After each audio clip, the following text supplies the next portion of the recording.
Salut les makers, Crazy Double. L'avantage du do it yourself, c'est qu'il y en a pour tous les goûts. Si comme moi vous êtes musicien, particulièrement guitariste, cette vidéo est faite pour vous.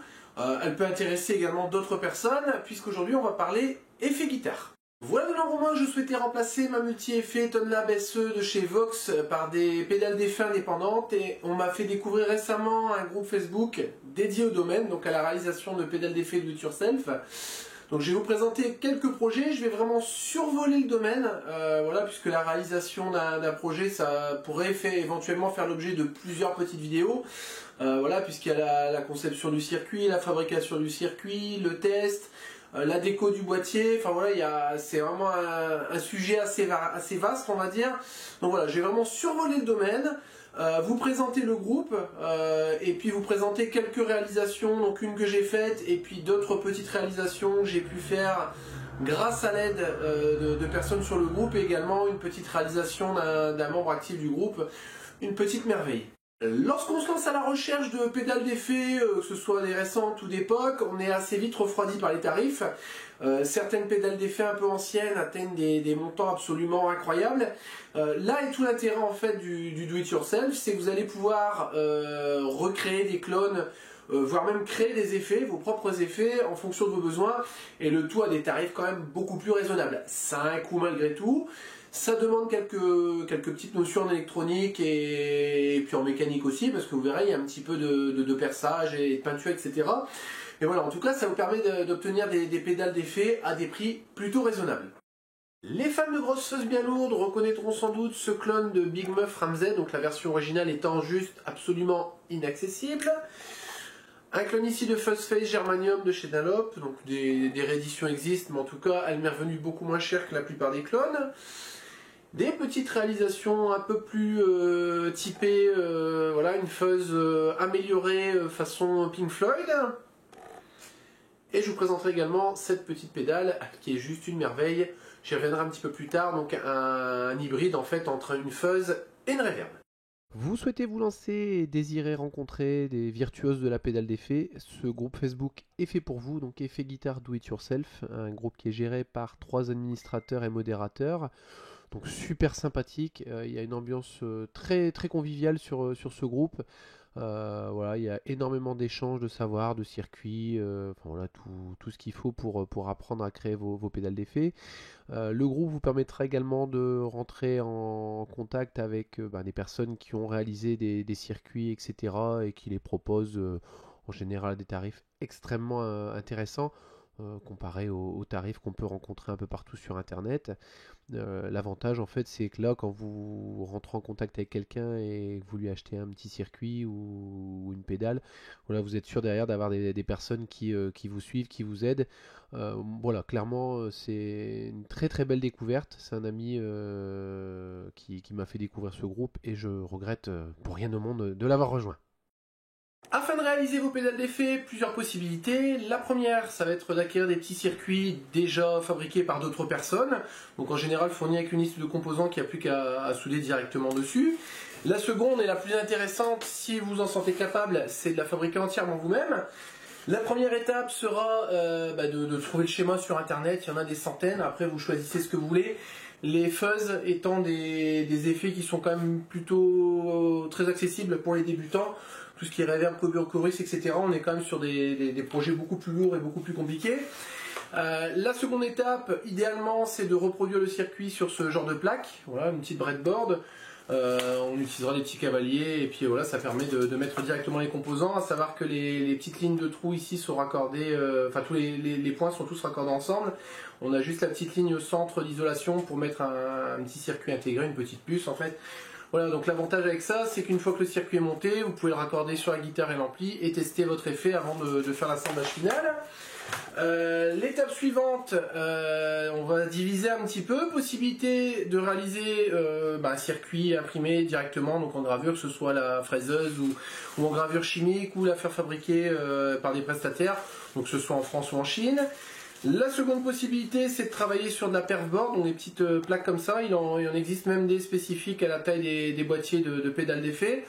Alors ça c'est pratique sans lettres, c'est-à-dire qu'on va souder tous les composants et après en fait il faut vraiment réaliser toutes les pistes une par une donc soit à l'étain, soit avec des petits fils.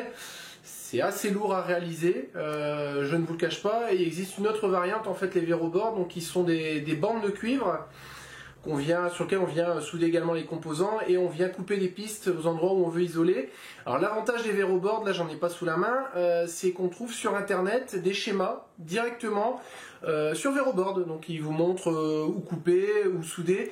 Donc ça c'est plutôt pratique et plutôt conseillé pour les débutants.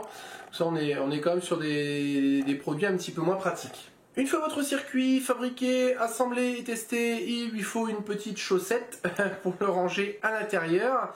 Donc voilà le projet qui est derrière, la Fuzzface Germanium, donc le clone. Donc voilà, on a le petit circuit qui est au milieu. Bon, je ne vais pas rentrer sur le détail des composants, ça pourra faire l'objet d'une autre vidéo si vous le souhaitez. Les petits potentiomètres qui sont en haut, donc bien faire attention au niveau des potentiomètres. Il y a plusieurs types de potentiomètres en fonction de la courbe de réponse du potard en fait, hein, voilà. Les petits jacks mono qui viennent se mettre ici, un jack d'alimentation, et puis ici le petit push-pull en fait, hein, donc il y a un 3P DT, donc 3P comme 3 pôles DT dual trigger, donc c'est-à-dire 2 positions. Voilà, il y a différents types de switch en fonction de vos besoins. Voilà un peu ce qu'on peut réaliser avec un petit peu de patience. Je profite de cette vidéo pour vous présenter le travail de 2 membres du groupe. Ils sont très nombreux à mériter de voir leur travail mis en avant. Malheureusement, le format court de la vidéo m'empêche de présenter des dizaines de pédales. Donc je vais vous présenter voilà, le travail des 2 personnes avec qui j'ai le plus échangé et qui m'ont vraiment été d'une grande aide pour réaliser mes premiers projets.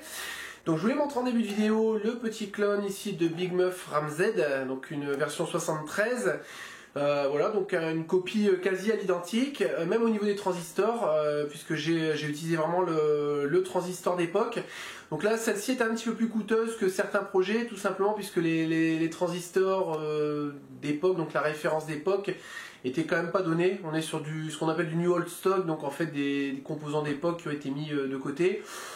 Des composants récents peuvent donner de très bons résultats également, mais voilà, je voulais vraiment respecter la pédale, voilà, vraiment avoir un clone quasi à l'identique, même si c'est jamais vraiment le cas avec les tolérances, etc. Mais en tout cas, une pédale qui se rapproche le plus possible.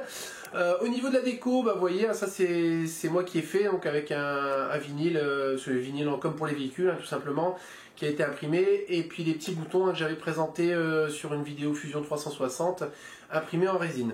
Voilà, donc ça a été réalisé par Vince Va ou VA Vince, voilà, ou Va Vince, je ne sais pas exactement comment ça se prononce, je suis désolé, Vince, si tu nous regardes. En tout cas, voilà, c'est sa première réalisation. Celle-ci qui est par contre une création, voilà, on est sur une fuzz toujours, mais avec des paramètres supplémentaires. Voilà, donc possibilité vraiment d'ajuster le son de manière pointue, je vais dire. Donc une fuzz qui est vraiment typée Pink Floyd Gilmour, un son juste magnifique. Voilà, on va vraiment d'une fuzz très lourde à un son très nuancé. Elle est vraiment géniale, donc toujours réalisée par Va Vince ou Vince Va. Deuxième membre du groupe, surnommé à juste titre l'ingé son, RG Electronics, qui m'a réalisé cette pédale-ci. Donc là, j'ai pas du tout mis mes petites mains dessus. Ce qui est incroyable, c'est que malgré le résultat professionnel, il s'agit d'une réalisation artisanale. On a du mal à le croire quand on la voit, mais en tout cas, c'est vrai. Il s'agit ici en fait d'une hybride entre une fuzz, comme je le disais au début, et d'une reverb. Un son juste magnifique, bon voilà, fan de Pink Floyd, donc toujours ce petit logo qui rappelle le groupe. Tout l'intérêt du do-it-yourself, en fait, il est là. C'est que fabriquer vous-même vos effets, c'est pas juste créer un clone d'une pédale existante, c'est aussi rechercher un son, le son d'un groupe, le son d'un artiste, le son d'un album. Voilà, et là c'est vraiment ce qui a été fait sur ce projet-là. Les enfants, bouchez-vous les oreilles. Clairement, quand j'utilise cette pédale, ça me réveille les parties génitales. Voilà, ça c'est dit, ça c'est fait. Nous voilà arrivés à la fin de cette vidéo. J'espère qu'elle vous a plu et qu'elle vous aura donné envie de vous lancer dans la réalisation de pédales d'effet. Si vous souhaitez que je développe un petit peu plus le sujet, donc via la conception de circuit, la réalisation ou la déco, etc., ou si vous avez des questions, n'hésitez pas à laisser un petit commentaire juste en dessous de la vidéo. Je vous invite une nouvelle fois à rejoindre la Résistance et à aller faire un tour sur le groupe Effet Guitare Do It Yourself. Je mettrai tous les liens dans la description.